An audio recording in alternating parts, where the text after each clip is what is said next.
Caffeinated Cooper Show.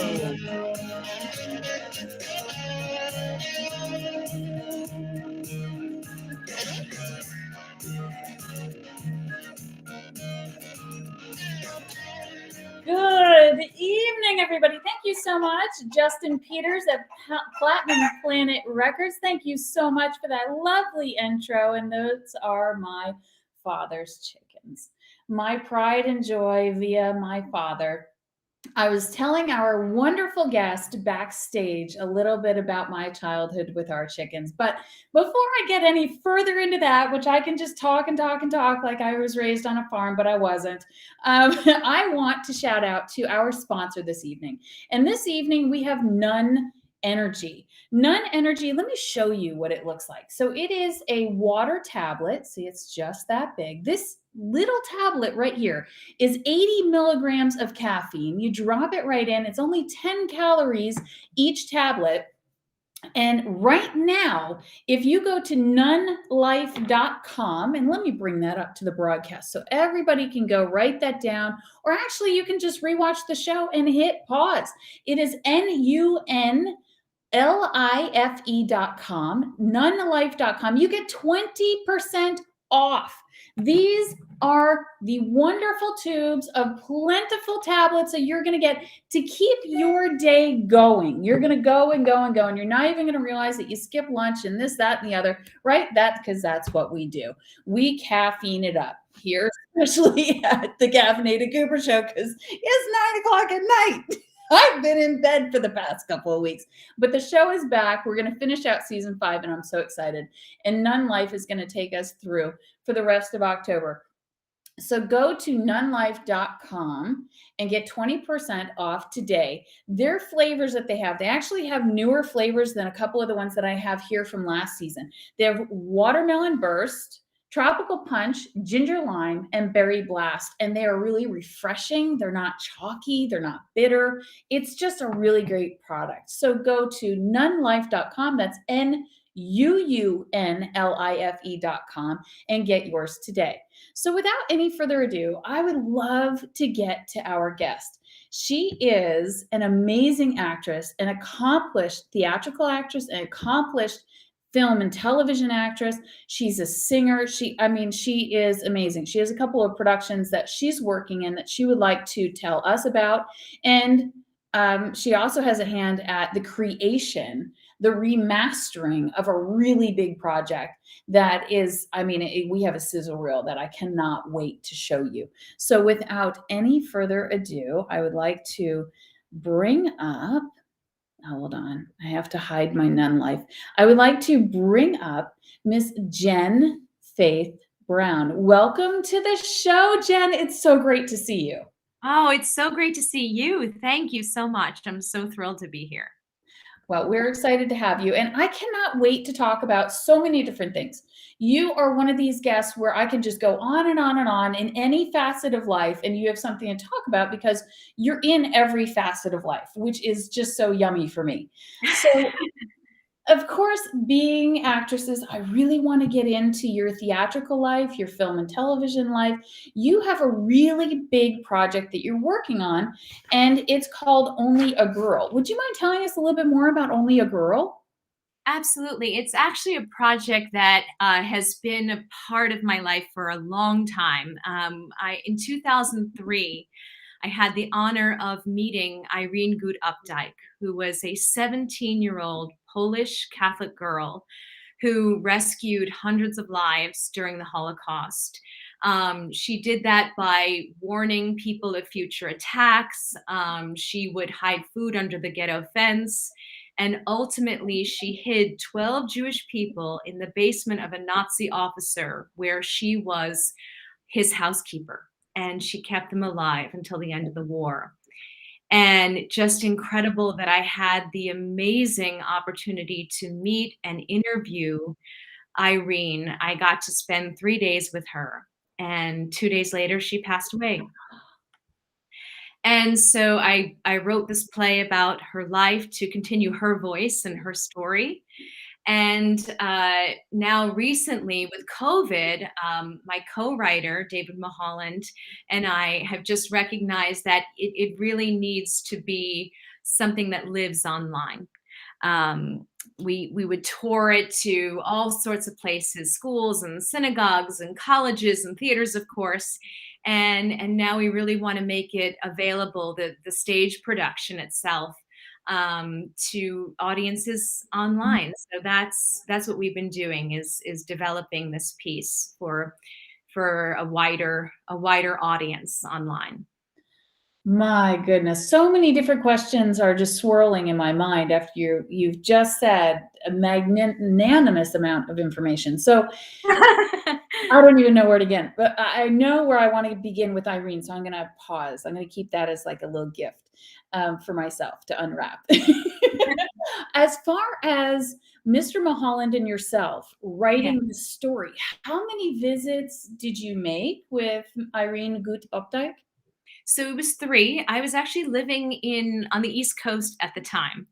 And I don't know if you know anything about my background, but I had just graduated from grad school, so money was very tight. Mm-hmm. And so flew to California and had enough money to take the bus to see her each day. It was so tight at that time. And interviewed her for 3 days. She was at a senior home at that time, so I would visit with her, and I recorded the interviews each day. And at the end of that 3rd day, flew back to the East Coast, and then found out a few days later that she had passed away. And even now, all these years later, I still thinking about it. I get choked up because I'm just so overwhelmed with gratitude that I had the opportunity to meet her in person. She would say, I didn't do anything. I just did what anybody would do. I was young and stupid. She said, that's why I did the things I did. She didn't think of herself as a hero at all. She just believed in doing what was right. There's right and wrong. And I stood up. You have to stand up and be counted. And at 17 years old, that's what she did. So what I learned from her is, it's not being extraordinary that makes us extraordinary. It's making extraordinary choices. Mm-hmm. And it's really the choices that we make that change the world. She was she was only a girl, and it was her choices that impacted so many lives. My goodness. It is the power of one, isn't it? It's amazing power of one voice, one action, one thought. Those possibilities are in the air, and it's just for us to grab. So after those 3 meetings with Irene, how long did it take you and Mr. Mulholland to write, to get to a finished product where you thought, okay, great, we can execute on this brand, not brand new, because you were telling me about that backstage. So tell me a little bit about how this isn't a brand new production, but how did you get to a point to where you said, it's finished, let's go? We never feel like it's finished even now. One of the great, David is also an actor. And so one of the things that helped us a lot, it was about a year of development. We got to really, we would write and then work it. And then, as we rehearsed the scenes, and the more we rehearsed it as actors, that really informed the writing. So we would go back and say, oh, that didn't quite work. That didn't feel as honest. We realized we had idealized her so much, and we really had to bring out a lot more of her humanity. There was times that she was angry, and there was times that she did become confused and things like that. So we really went back certain moments like that, kept listening to the recordings over and over to remember all the things she said, because we wanted to make sure that it was really her voice. And then we also had a friend that I went to college with wrote the music, Danny Whitman. And he composed this incredible music, and his grandmother was a survivor. So he also had such a strong connection to the piece as well. So it was really all of us kind of fitting all the puzzle pieces together. It sounds like a lot of hearts, a lot of heart of those hearts went into this project. And, she definitely sounds like she was a teenage girl in an impossible situation. And you had mentioned that she said, well, I was just young and I was silly and I just did those things. But it also seems to me, after hearing some of the stories of World War II rescues, that you really don't have any other choice. Did she ever allude to the fact that it was you either did this or you didn't survive? Yes. Absolutely. She was away from her family. She was in Radom in nursing school. And so she was alone. And when everything, just there's explosions happening everywhere, right? So she's just in the city of Radom, and she volunteers to help with the wounded. And before she knows it, it's just one yes after another. She finds herself, working with the Polish resistance. And ultimately, she ends up getting a job. This is the shortened, abridged version of a very big story, but she gets a job as a housekeeper for a Nazi officer. And she had been hiding people in the Ukrainian forest. And after a while, they just, she wanted a safer place. And so she found this hiding place in his basement, and she hid those 12 in his basement, and he found out. Oh. And he agreed to keep the secret if she, in exchange for him to sleep with him, basically. Either you do it or you die. They all died. And so he did it, but she never told them. She knew that they wouldn't allow her to continue on. So she just said, oh, he had a change of heart. And she never told them why he kept the secret. Oh my goodness. And she endured it, and she kept everyone alive. That is an amazing story. You have a really powerful sizzle reel that is on lightkeeperproductions.org website. Oh, yes. Thank you. I have it queued up if it's okay with you. Would it be all right if you share? Sure. Yes. Okay. So let's bear with me. I got to bring this up here alone because I want everybody to see it. Sorry, we're having a little technical difficulty. It's bopping all over the place. There we go. Let me see if there we are. Okay. I just want to make sure that we could bring this up solo because this is a really powerful production. So there we are. I'm sorry. It's okay. All right. So this is Only a Girl. This is the sizzle reel that is available on lightkeeperproductions.org. So many great things are on lightkeeperproductions.org. So make sure that you check it out. And if you're not sure how to spell that, I do have it as a crawler. So when we come back to the broadcast after the sizzle reel, I will pull that up so that you can write it down and check it out later. But this is Only a Girl. Enjoy.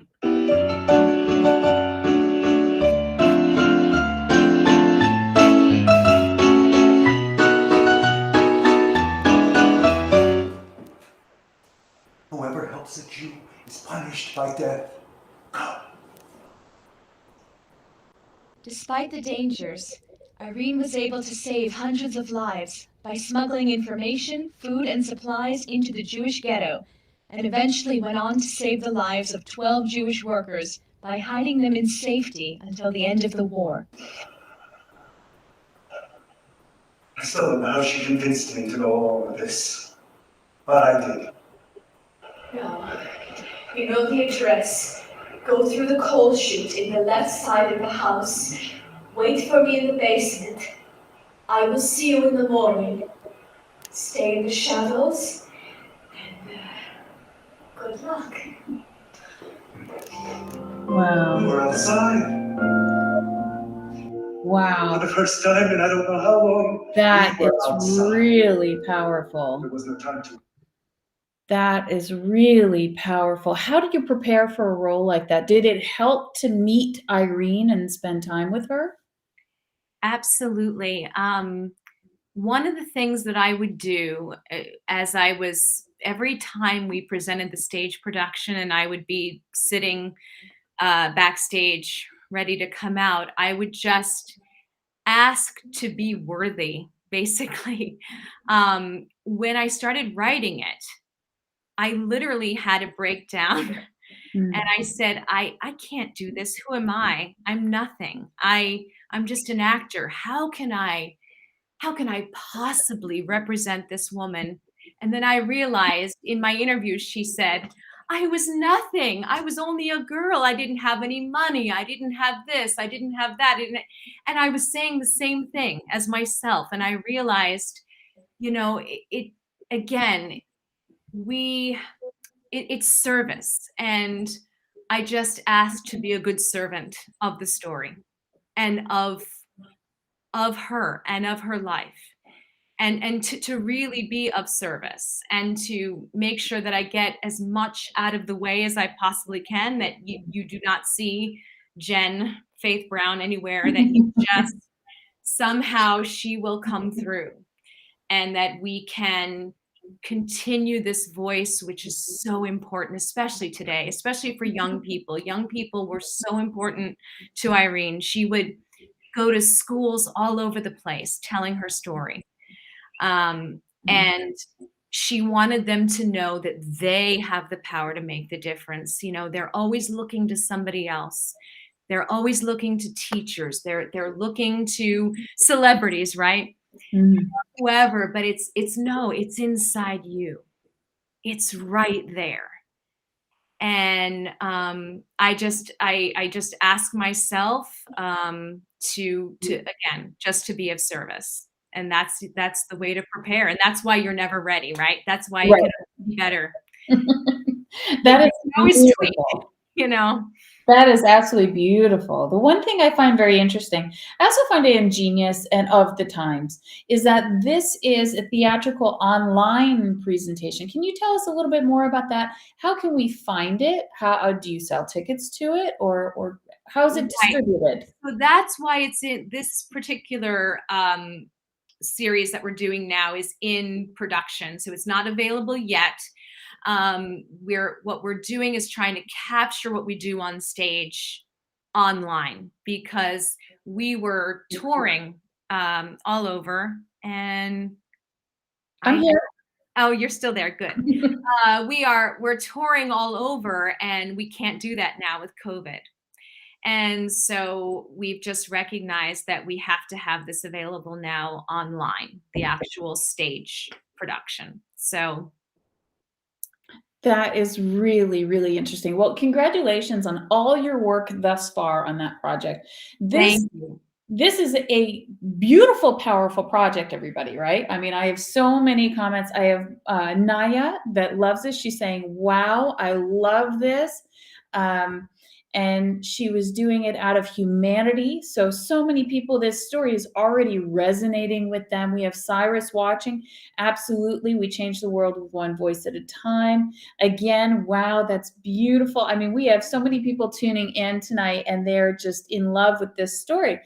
You have another project, and Yeah. that project is, tell us a little bit about that project while I queue up Sure. information. It is Amelia Undiscovered Countries. So Yes. at the start of COVID, I met an actor based in London, and he was talking to me about the authorship of the Shakespeare canon. And my background, I graduated from Alabama Shakespeare Festival from their MFA program, and so I love Shakespeare. I've studied every play, and so it was fascinating to me to think about the fact that the Shakespeare canon could have been written by a woman, Hmm. Amelia Lanier. and she was an Italian Jewish woman. And when you go through each play and you start to see these words from the woman's point of view, from a Jewish woman's point of view, I didn't know that there was Hebrew in the canon. I mean, there was just so many things. And so basically this web series, which is going to be released in the spring of 2022, goes through each of Shakespeare's plays and really makes the argument that it could have been written by this woman, Amelia Bassano Lanier. And yeah, so, and then it's also takes into account everything going on with COVID. So there's a lot of parallels. We know in Shakespeare's time, there was the plague, so they were in lockdown. There was the Apprentice riots, and we had the riots happening in New York. So there's just so many different parallels. And so this has been a really exciting project, been filming completely remotely, and also just been really exciting to work with someone across the pond and, having that completely new perspective as well. So it's been a really fun project for sure. That brings two main questions that I have. Number one, I'm going to ask about Shakespeare. What do you think, in your opinion, keeps people of generation after generation so engaged with the Shakespearean tales? I think that I think it's the language. I think it's the depth.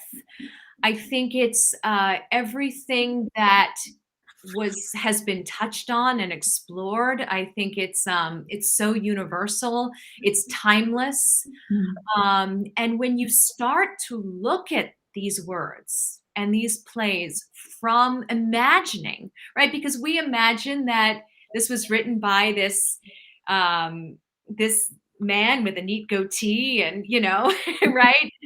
And we have this image of who Shakespeare was. But when you start to think about and see it from a woman's point of view, and someone that would have been an outcast in her time, she was referred to as Black because she was Italian, Jewish. She did not fit in. She was someone that would have been really, just an outcast, right? And Right. you can really start to feel that in a whole new way.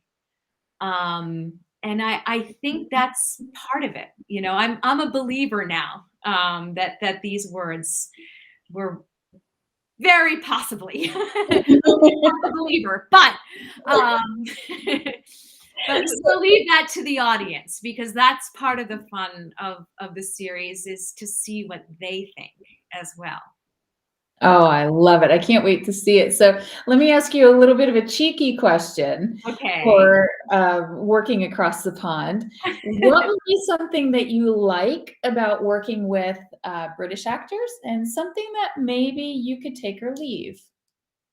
Oh, I think I like, with this particular actor, I'm trying to think if there's anything that I don't appreciate. But it's a great question. I love all actors. And I think, oftentimes I think maybe one thing is there can be a conception of a preconception that actors from England or Australia are, the trained actors and the best actors. But, we have amazing American actors as well. And we have a lot of actors that have done tremendous training, right? And a lot of them are actors that you don't hear of. They're just working actors, working in all kinds of venues and in all kinds of places. And so. That's very well said. That's very well said. And Yes. I should say that my that the actor is John Digby. He is the co-writer and the other actor in the series. So there's just the two of us. Oh, wow. Oh, that's gonna be phenomenal. So I would say that it's very interesting to look at Australian acting and American acting and British acting and so many other countries. It is a different style. So if you're someone like yourself who loves to learn, it Yeah. has to be an amazing experience to be able to jump into that style because it's a different type of delivery. It's a different type of timing. What would have led you or maybe you just love all of it like myself. I love all of it from theater to film and television. Yeah. What would be your favorite of all of the genres that you've worked in as far as dramatic or comedy or action or whatever it may be? What would be your favorite? And do you have a favorite between theater and film and television?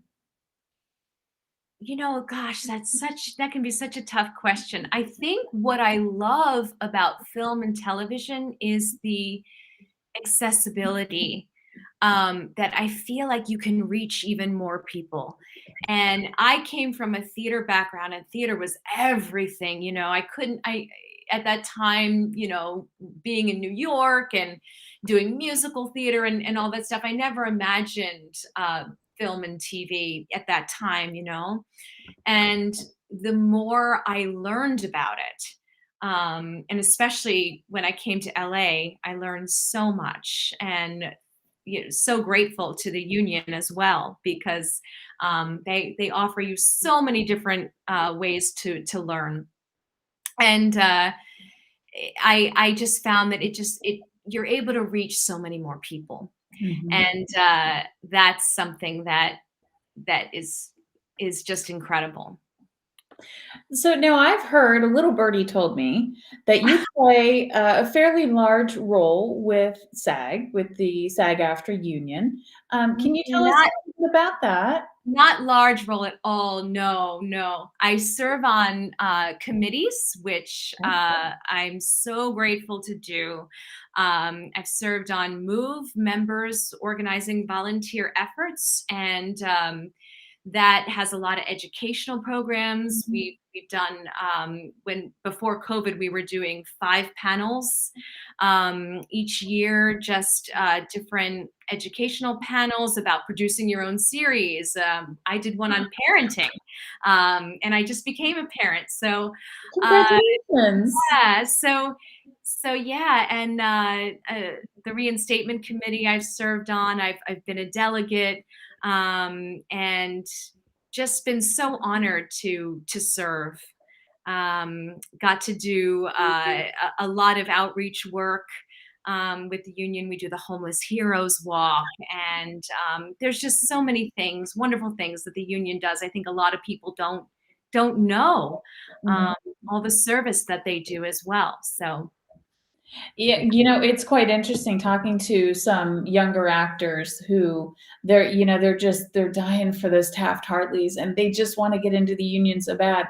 But there are so many different benefits to being in the union, and that could be a whole nother show. I can only imagine being able to give back like you have to do the panels, the expert panels, such as yourself, which would be a perfect person to sit on those panels and help others.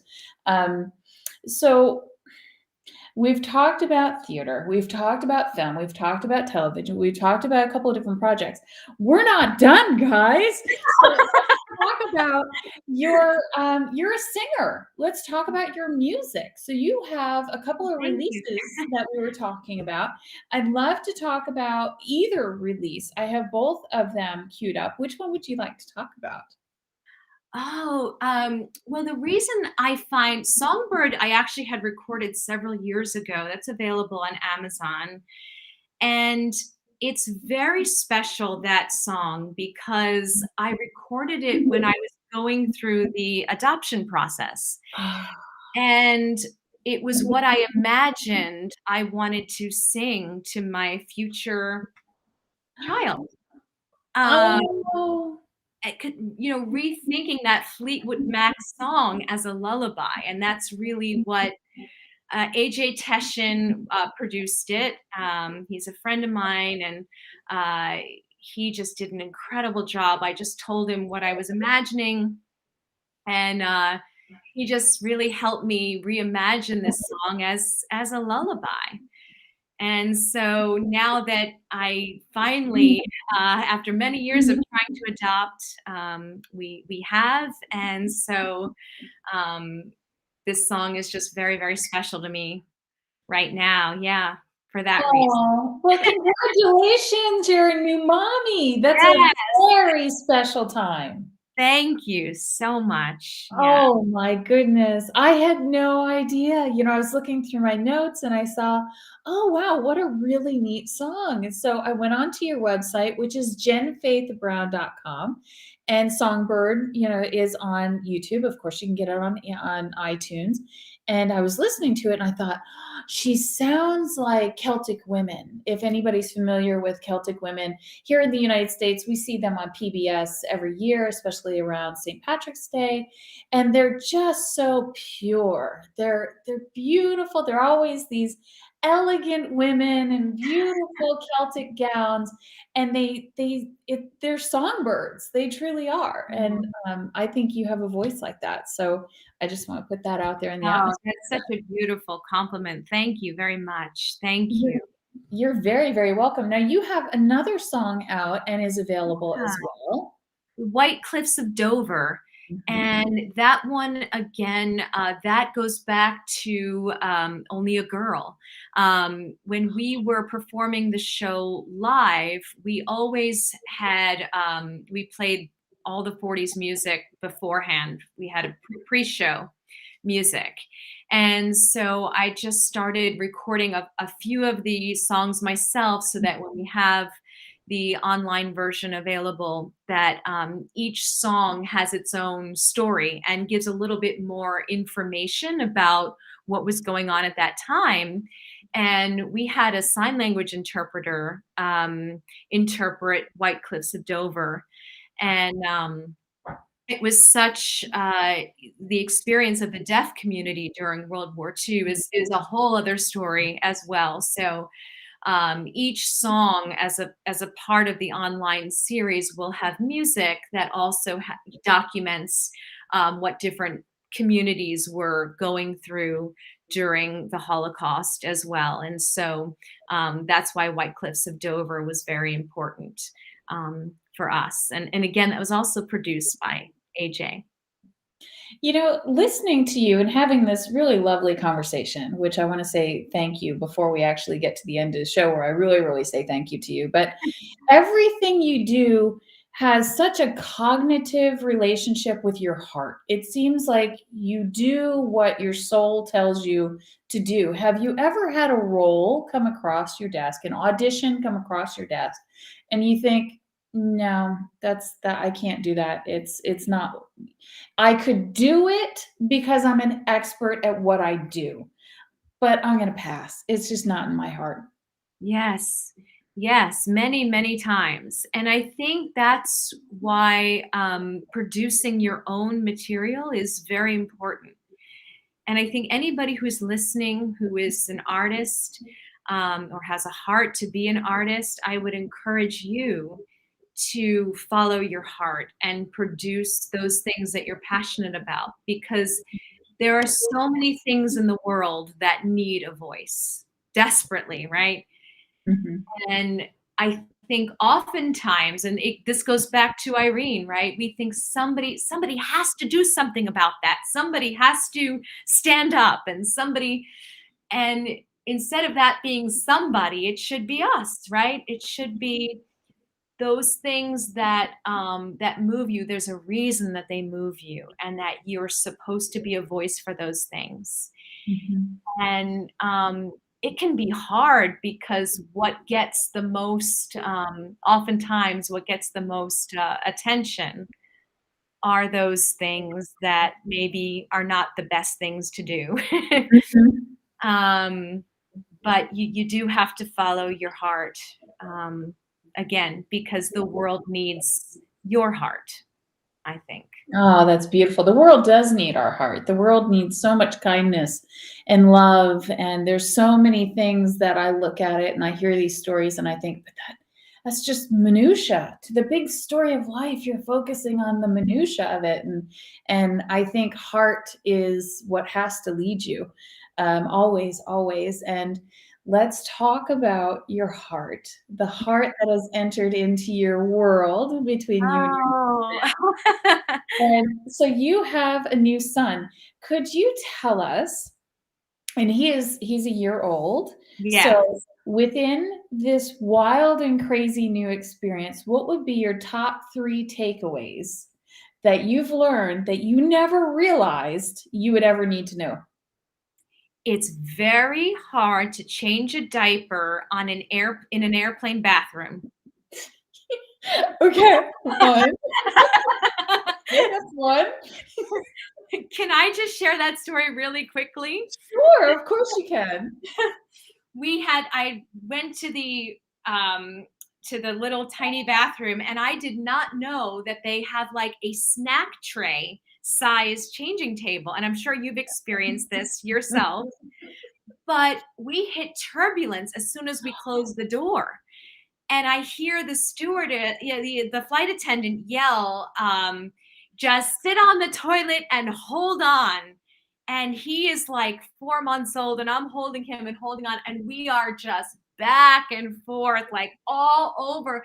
And inside, I am crying of fear because I'm like, but I don't want him to know that. So I'm like, wee, isn't this fun? Wee. Like the entire plane must have thought I was crazy. You just hear like, what a ride, wee, wee. And that was like the scariest thing. So I guess that's the one takeaway, which seems like a funny story, is never let them see you scared. Try the more I'm calm with him, the calmer he is, for sure. So I've learned that it's very important to, as afraid that I can be of every little thing, to try to keep him safe. He can't know that I feel that way. So okay, that's a good one. I would agree. Even as they get older, never show all your cards. yes. That's a good. So what would be number 2? 2 is never give up hope. So we've been trying to adopt for many years.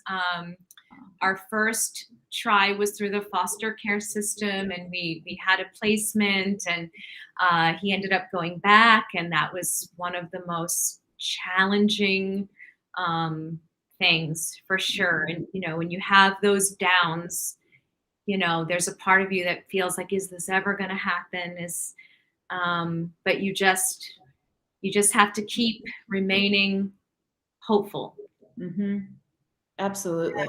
So that's definitely number 2. And gosh, I guess number 3 is I don't know anything. That's it. Every day is a learning experience. Yep. Is that right? Yep. That's it. There's no answers. You just have to listen. The more I listen to my son, I know what to do.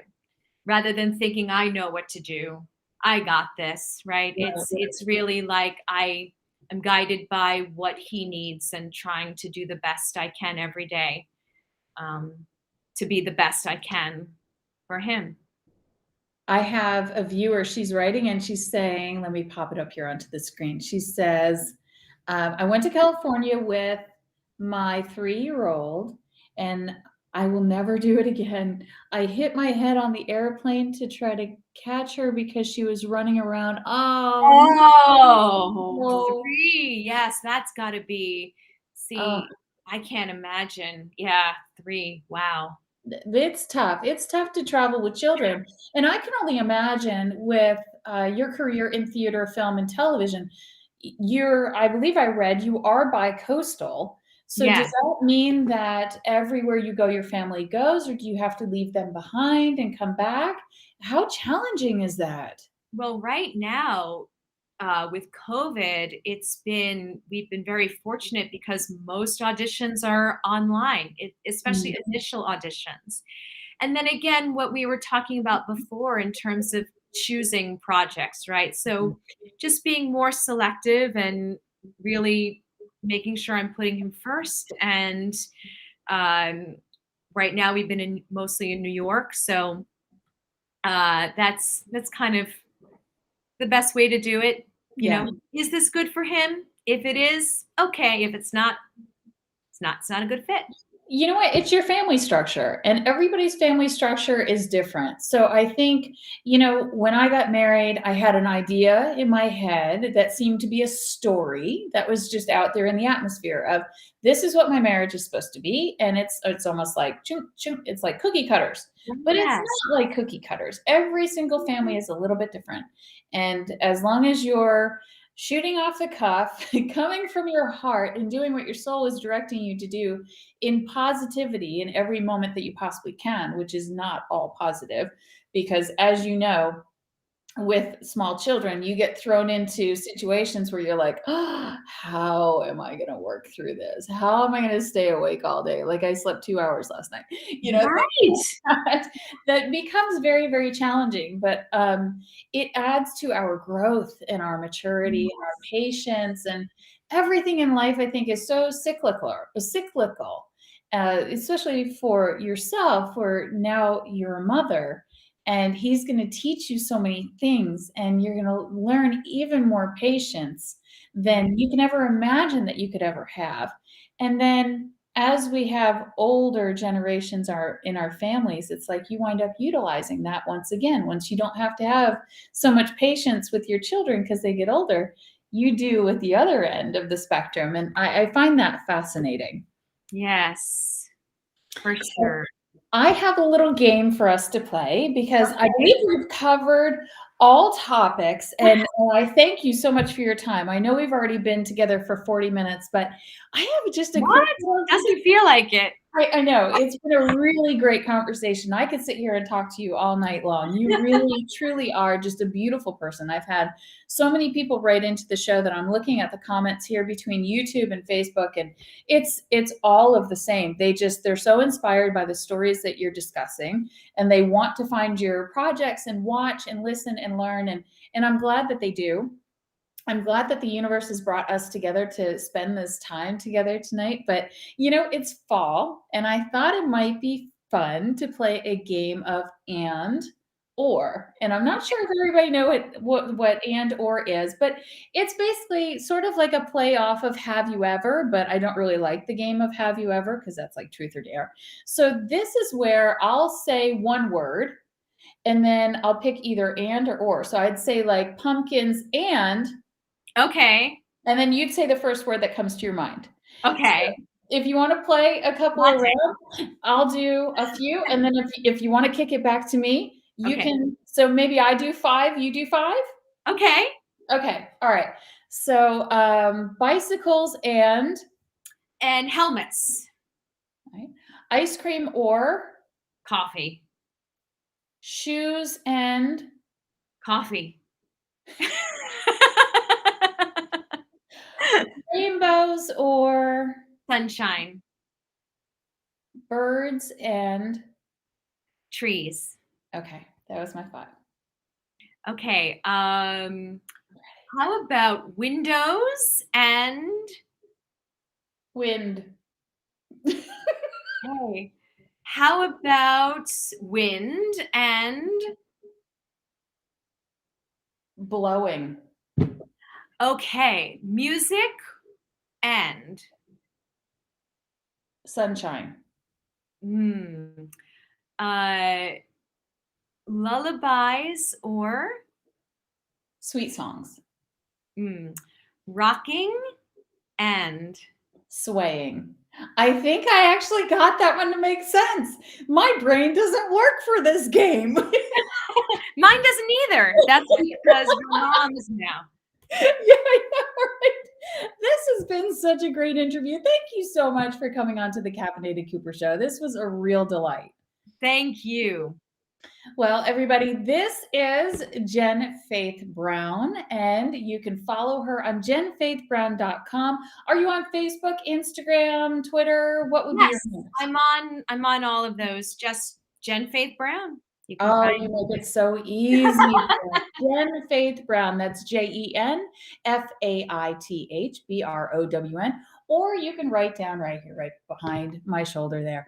So thank you so much. I hope you have a wonderful evening. Kiss the baby goodnight. I hope it's I not too will. late there in your neck of the woods. And maybe let's do this again sometime. Yes, I'd love it. Absolutely. Wonderful. Well, good night. Thank you. Good night. Thank you. Oh my goodness, everybody. It is so great to be back. Again, I want to do a shout out to our sponsor of Nun Energy. And Nun Energy, this is what it looks like. It's great little tubes that you can throw into the gym bag, you can put into your purse, you can put into the diaper bag and go. Or you can pop out just a nice little tablet like this, throw it into your water, and that is 80 milligrams of coffee. So a cup of coffee, from last time I researched, I got to do my research again now. I believe a cup of coffee is 40 milligrams. So this is like the equivalent of a double, 80 milligrams of caffeine, and it's only 10 calories per tablet. They don't upset your stomach. They're not chalky. They're not bitter. Really, really nice, smooth taste. They have actually something really interesting. I've never heard of a lime ginger flavor, but they have lime ginger this year. They also have watermelon burst, tropical punch, and berry blast. So go check them out at nunlife.com. That's NUUN, as you see right here on the screen, LIFE.com, nunlife.com, and get your 20% off today. Again, thank you so much for joining the show. I am so excited to be back. I have some amazing guests coming up.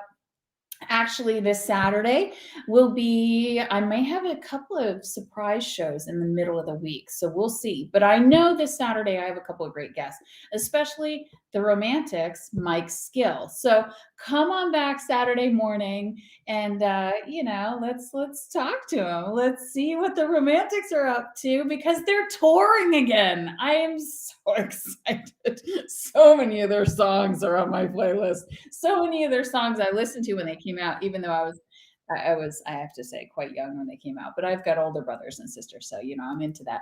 All right, everybody, as we always finish the show, you are blessed.